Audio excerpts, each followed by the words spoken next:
نحمده ونصلي ونسلم على رسوله الكريم أما بعد فأعوذ بالله من الشيطان الرجيم بسم الله الرحمن الرحيم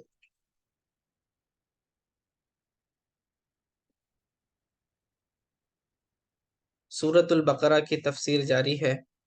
آیت نمبر 247 تک تفسیر مکمل ہو گئی، جس میں ہم نے پڑھا کہ اللہ رب العزت نے موسیٰ علیہ السلام کے بعد ایک نبی کو بھیجا جن کا نام تھا شموئیل علیہ السلام، اور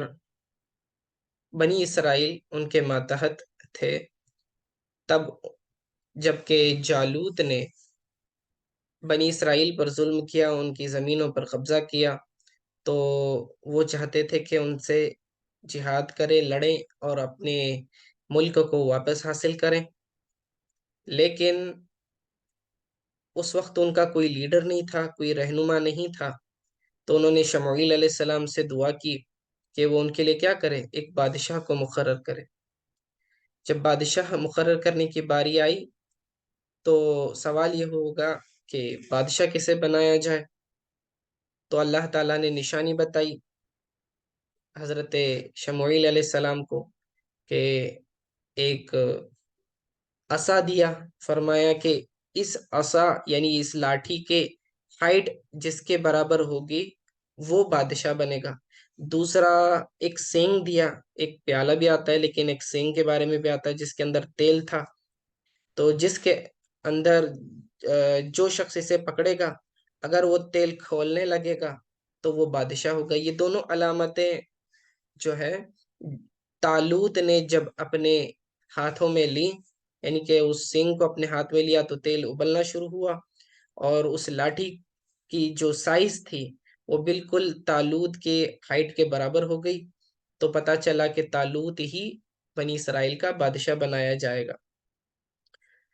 اور پھر حضرت شموئیل علیہ السلام نے پھر وہ تیل لیا اور طالوت کے سر پر لگایا، یہ ظاہر کرنے کے لیے کہ یہ بات طے ہو گئی کہ اب بادشاہ یہی ہے۔ بنی اسرائیل نے تھوڑا اعتراض کیا، کہنے لگے کہ اس کو جو ہے مال میں وسعت نہیں دی گئی اور پھر اسے بادشاہ کیسے بنایا گیا؟ تو اللہ تعالیٰ نے اس کا جواب دیا نبی علیہ السلام کے ذریعے کہ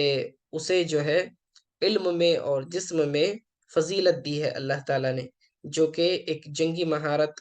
حاصل ہونے کے لیے ضروری ہے، ایک ملک چلانے کے لیے عقل کی بھی ضرورت ہے اور قوت کی بھی ضرورت ہے۔ ٹھیک ہے، تو یہ دو باتیں بتائی۔ آگے اللہ فرماتا ہے کہ واللہ یؤتی ملکہ من یشاء، اور اللہ جسے چاہے اپنی بادشاہی یعنی اپنا ملک عطا کرتا ہے۔ لا اعتراض علیہ، اس کے اوپر کوئی اعتراض نہیں کر سکتا۔ واللہ واسع علیم، اللہ تعالیٰ کا فضل بہت وسیع ہے اور اللہ جانتا بھی ہے کہ اس کے فضل کا اہل کون ہے، تو واسع ہے اپنے فضل کا اور علیم ہے، جاننے والا ہے جو اس کا اہل ہے۔ ٹھیک ہے، اگلی آیت دیکھیں۔ وَقَالَ لَهُمْ نَبِيُّهُمْ إِنَّ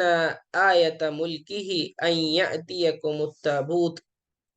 اب یہاں سے اگلی کڑی کا ذکر ہو رہا ہے، یعنی بنی اسرائیل کے دلوں کو اطمینان دلانے کے لیے کہ طالوت ہی بادشاہ ہے اور تمہیں اس کے ماتحت رہنے سے فتح بھی حاصل ہوگی، تو اس کی ایک علامت، ایک نشانی یہ بتائی کہ تمہارے پاس جو ہے تابوت سکینہ آئے گا۔ تابوت سکینہ کیا ہے پہلے اس کو سمجھ لیں۔ یہ تابوت شمشاد کی لکڑی کا ایک زرندو صندوق تھا، ٹھیک ہے، ڈیزائن تھا اس کے اوپر، جس کا طول لمبائی جو ہے 3 ہاتھ لمبا اور 2 ہاتھ چوڑا تھا۔ اس کو اللہ نے حضرت آدم علیہ السلام پر نازل فرمایا۔ اس میں تمام انبیاء علیہ السلام کی تصویریں تھیں، ان کے مساکن یعنی ان کے رہنے کے ٹھکانے، جگہ اور مکانات کی تصویریں تھیں، اور آخر میں حضور سید انبیاء صلی اللہ علیہ وسلم کی اور حضور صلی اللہ علیہ وسلم کے سرائے اقدس کی تصویر تھی۔ ایک یاقوت، سرخ رنگ کا یاقوت تھا، اس کے اندر تھی، جس میں حضور صلی اللہ علیہ وسلم بحالت نماز قیام میں ہیں اور اطراف میں آپ کے صحابہ بھی ہیں، ٹھیک ہے، قیام کی حالت میں۔ تو ان حضرت آدم علیہ السلام نے ان تمام تصویروں کو دیکھا، یہ صندوق وراثتاً منتقل ہوتا رہا اور حضرت موسیٰ علیہ السلام تک آ پہنچا۔ آپ علیہ السلام اس میں تورات بھی رکھتے تھے اور اپنا مخصوص سامان بھی رکھتے تھے۔ چنانچہ اس تابوت میں تورات کی الواح یعنی جو تختیاں تھیں جو آسمان سے اتری تھیں، تو وہ الواح جو تورات کی تھی اس کے ٹکڑے بھی تھے۔ حضرت موسیٰ علیہ السلام کا عصا بھی تھا، اور آپ علیہ السلام کے کپڑے اور آپ علیہ السلام کی نالین شریفین بھی تھی، اور حضرت ہارون علیہ السلام کا امامہ اور ان کا عصا تھا، اور تھوڑا سا من جو آسمان سے بنی اسرائیل پر نازل ہوا تھا وہ بھی تھا اس میں۔ اب یہ مختلف قسم کے تبرکات تھے جو انبیاء علیہ السلام کی ذات سے براہ راست متصل تھے، اور انہیں جو ہے اس تابوت میں رکھا ہوا تھا۔ یہ قیمتی تبرکات جنہیں نبیوں سے نسبت حاصل تھی، اسے جو ہے حضرت موسیٰ علیہ السلام جنگ کے موقع پر اس صندوق کو آگے رکھتے تھے، اور اس سے بنی اسرائیل کے دلوں کو تسکین رہتی تھی، اور اس کی دعا کی برکت سے یعنی ان تبرکات کے وسیلے سے اللہ رب العزت بنی اسرائیل کو فتح عطا کیا کرتا تھا۔ اور یہ آپ علیہ السلام کے بعد یہ تابوت بنی اسرائیل میں وراثتاً منتقل ہوتا رہا۔ جب کبھی انہیں کوئی پریشانی ہوتی، مشکل ہوتی، تو وہ اس تابوت کو سامنے رکھ کر دعائیں کرتے اور کامیاب ہوتے، دشمنوں کے مقابلے میں اس کی برکت سے فتح پاتے۔ جب بنی اسرائیل کی حالت خراب ہوئی اور ان کی بدعملی بڑھ گئی اور اللہ تعالیٰ نے ان پر عمالقہ کو مسلط کیا، تو وہ ان سے تابوت چھین کر لے گئے اور اور اس کو نجس اور گندے مقامات میں رکھا، یعنی کہ تبرکات کی بے حرمتی کی۔ اس کی بے حرمتی کی اور اس کی گستاخی کی وجہ سے طرح طرح کے بیماریاں اور مشکلوں میں وہ مبتلا ہوئے۔ ان کی 5 بستیاں ہلاک ہو گئی، اور انہیں یقین ہوا کہ تابوت کی اہانت ان کی بربادی کا سبب ہے، تو انہوں نے وہ تابوت ایک بیل گاڑی میں رکھ کر بیلوں کو چھوڑ دیا،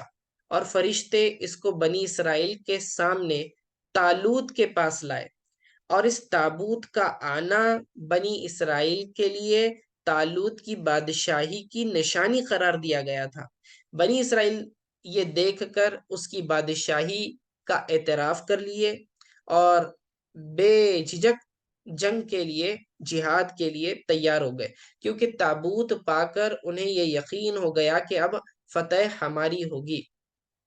طالوت نے بنی اسرائیل میں سے 70,000 نوجوان منتخب کیے، چنے، جن میں حضرت داؤد علیہ السلام بھی تھے۔ داؤد علیہ السلام اس زمانے میں نوجوان تھے، ٹھیک ہے؟ یہ اس کا تابوت سکینہ کا بیک گراؤنڈ ہے۔ اس سے معلوم ہوا کہ جو بھی تبرکات، چاہے وہ اللہ کے کوئی بھی نیک بندے کے ہوں، چاہے وہ نبی ہوں یا کوئی ولی ہوں، ان کے تبرکات کا اعزاز و احترام لازم ہے، اور اس کی برکت سے دعائیں قبول ہوتی ہیں، حاجتیں پوری ہوتی ہیں، اور تبرکات کی بے حرمتی کرنا، بے ادبی کرنا، یہ بربادی کا سبب ہے، ٹھیک ہے؟ ایک اور بات یاد رکھیں کہ وہ تابوت میں جو انبیاء کرام کی تصویریں تھیں، وہ کسی آدمی کی بنائی ہوئی تصویریں نہیں تھیں، بلکہ اللہ تعالیٰ کی طرف سے آئی ہوئی تھی۔ تو اس پر وہ کوئی اعتراض نہیں تصویر والا کہ تصویر ناجائز و حرام ہے، یہ پچھلی امتوں کی بات ہے، ٹھیک ہے؟ اب وہ تابوت سکینہ کا کوئی پتہ نہیں۔ تو اب یہاں پر قرآن سے ثابت ہے کہ تابوت جو کہ تبرکات سے بھرا ہوا تھا، وہ تابوت اللہ تعالیٰ نے تالوت تک پہنچایا، وہ صندوق کو، وہ تابوت یعنی وہ صندوق کو تالوت تک پہنچایا، اور جس کی وجہ سے بنی اسرائیل کو یہ یقین ہو گیا کہ ہم جیت جائیں گے۔ وہی واقعے کی طرف اشارہ ہے۔ وَقَالَ لَهُمْ نَبِيُّهُمْ، اور کہا ان سے ان کے نبی نے، یعنی کہ جب انہوں نے طلب کیا کہ طالوت کی بادشاہی کی نشانی کیا ہے، تب انہوں نے یہ جواب دیا، إِنَّ آیَةَ مُلْكِهِ، بے شک اس کی بادشاہی کی نشانی یہ ہے کہ أَن يَأْتِكُمُ التَّابُوتُ، کہ آئے گا تمہارے پاس وہ تابوت،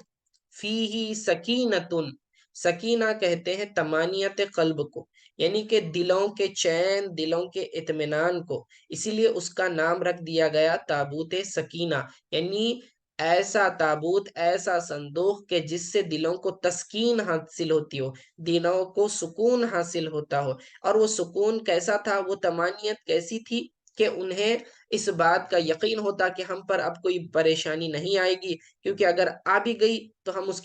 اس تابوت کی دعا سے، اس کی برکت سے وہ پریشانی دور ہو جائے گی، جنگ جیت جائیں گے، بیماریاں دور ہو جائیں گی، ہماری مرادیں پوری ہوں گی، تو یہ انہیں دل میں ایک خوشی حاصل ہوتی تھی۔ تو اسی کو اللہ رب العزت نے فرمایا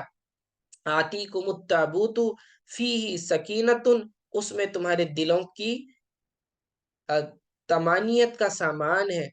فیہ سکینتن من ربکم، تمہارے رب کی طرف سے، وبقیت مما ترک آل موسیٰ و آل ہارون، اور بقیتن، اور اس میں جو ہے انبیاء علیہ السلام کے خصوصی طور پر کون؟ حضرت موسیٰ علیہ السلام اور حضرت ہارون علیہ السلام کے چھوڑے ہوئے تبرکات اس میں ہیں۔ ٹھیک ہے، ابھی میں نے سنا دیا کہ وہ کون کون سے تبرکات تھے، یعنی کہ ای ترکاہو، یعنی ان دونوں نے، موسیٰ علیہ السلام نے اور ہارون علیہ السلام نے کیا چھوڑے تھے تبرکات؟ وہی نعل موسیٰ، وہ موسیٰ علیہ السلام کے نعلین تھے، وہ عصاہو، اور ان کا امامہ تھا، وہ ان کی لاٹھی تھی، وہ امامت ہارون، اور ہارون علیہ السلام کا امامہ تھا، وقفیظ من المن الذی کان ینزل علیہم، اور ایک قفیز جو تھا اس میں من تھا آسمان سے جو نازل ہوا تھا، وَرَضَادَ مِنَ الْأَلْوَاحِ، یعنی وہ جو تورات کی تختیوں کے ٹکڑے تھے وہ بھی اس میں تھے۔ ٹھیک ہے، تو فرمایا فیہ سکینتن، اس میں سکینہ ہے، یعنی تمہاری دلوں کی تسکین کا سامان ہے، من ربکم، تمہارے رب کی طرف سے، وبقیتم مما ترک، اور بقیہ تبرکات ہیں اس میں جسے چھوڑا آل موسیٰ و آل ہارون، حضرت موسیٰ علیہ السلام اور حضرت ہارون علیہ السلام کے تبرکات ہیں، ان کے چھوڑے ہوئے تبرکات ہیں۔ تحملہ الملائکۃ، فرشتے اسے اٹھا لے آئیں گے۔ ٹھیک ہے، یعنی وہ تمہارے پاس تابوت سکینہ کیسے آئے گا؟ فرشتے اسے لے آئیں گے، اور وہ فرشتے کیسے لائے؟ یعنی کہ جب قوم عمالقہ نے تابوت کو بیل گاڑی میں ڈال کر ہانک کے چھوڑ دیا تھا ایک طرف، لیکن فرشتوں نے پھر اسے ہانکتے ہانکتے ان بیلوں کو کدھر لے آئے؟ تالوت کے پاس لے آئے، اسی کا تذکرہ ہے، تحملہ الملائکۃ، فرشتے اسے اٹھا لے آئیں گے، ان فی ذالک لآیۃ لکم، بے شک اس میں تمہارے لیے نشانی ہے۔ کس چیز کی نشانی؟ یعنی کہ طالوت کے بادشاہ ہونے کی نشانی، ان کنتم مؤمنین، اگر تم ایمان والے ہو، یعنی کہ اگر تم ایمان رکھتے ہو تو تم اس فرشتوں کو ہانکتے ہوئے دیکھو گے، یعنی کہ فرشتے تابوت سکینہ کو لے آئیں گے اور طالوت کو دے دیں گے، تو اس سے ثابت ہو جائے گا کہ طالوت ہی تمہارا حقیقی بادشاہ ہے۔ فَحَمَلَتْهُ الْمَلَائِكَةُ بَيْنَ السَّمَاءِ وَالْأَرْضِ وَهُمْ يَنْظُرُونَ إِلَيْهِ حَتَّى وَضَعَتْهُ عِنْدَ تَالُوتَ فَأَقَرُوا بِمُلْكِهِ وَتُسَارِعُوا إِلَى الْجِهَادِ فَاخْتَارَ مِنْ شِبَابِهِمْ 70 أَلْفًا۔ تو وہی بتا رہے ہیں کہ فرشتے پھر کیا کیے، اس صندوق کو ہوا میں اٹھا لیے اور کس کے درمیان رکھا؟ بین السماء والارض، آسمان اور زمین کے درمیان، وہم ینظرون، اس حال میں کہ سب لوگ دیکھ رہے تھے کہ فرشتے اس صندوق کو لا رہے ہیں، حتی وضعته عند طالوت، یہاں تک کہ انہوں نے ڈال دیا، لا کے رکھ دیا طالوت کے پاس، تب کہیں جا کر انہوں نے مانا اس کی بادشاہی کو۔ ٹھیک ہے، تو پھر اس نے کیا کیا؟ طالوت بادشاہ نے 70,000 افراد کو، 70، ٹھیک ہے نا، 70 الفن، 70,000 افراد کو چنا، شباب کا مطلب ہوتا ہے نوجوان، من شبابہم یعنی ان کے نوجوانوں میں سے 70,000 افراد کو چنا۔ فلما فصلا بمانا خرجا ہے، یعنی کہ پھر جب اس فوج کو لے کر طالوت جب نکلے، فلما فصل طالوت بالجنودی،